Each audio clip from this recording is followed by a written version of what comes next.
Greetings and salutations. The concert band is a medium used widely today, all over the United States as well as the world, but it didn't used to be.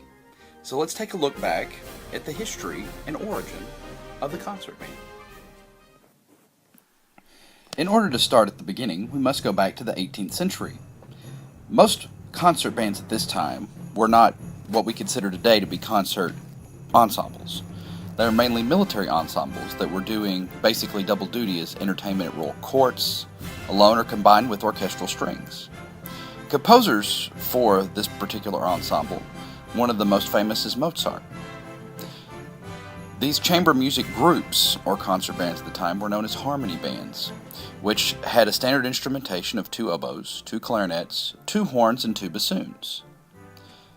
These also were used in playing transcriptions of opera music at the time. Contact with the music of Turkish Janissary bands, which were military bands, Turkish military bands, contributed to the expansion of the Western European wind band. And their percussion were a large part of their performance, so the adoption of bass drum, cymbals, triangle, as well as the piccolo, it increased the weight of the percussion section, and eventually added more clarinets and brass to the group, reaching its current size. Now, as we move ahead to the 19th century, we begin to see large ensembles of winds and percussion in both English and American tradition, in the form of military band for ceremonial and festive occasions.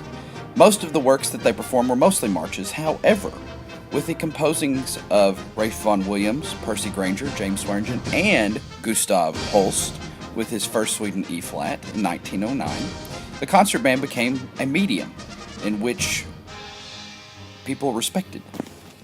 One of the most famous military bands is known as the President's Own Marine Band. As the concert band became more popular, it became increasingly large until Frederick Fennell at Eastman School of Music created the Eastman Wind Ensemble in 1952. It basically took the entire band and condensed it to be where there would be one player on one part and make it true chamber music. And full band pieces usually require the doubling or tripling of clarinets, trumpets, trombones. But according to Fennell, the wind ensemble was not revolutionary, but developed naturally out of the music that led him to the concept. But the concept was a stark contrast to the large collegiate symphony bands of the time, particularly like the 100-member band of the University of Michigan, and the even larger University of Illinois concert band.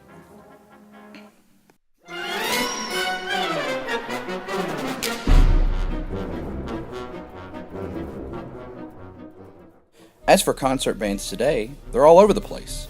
We have community bands, college bands, military bands, high school bands, all over the place. Some of the most famous are the Dallas Wind Symphony, as well as the Tokyo Kosai Wind Orchestra.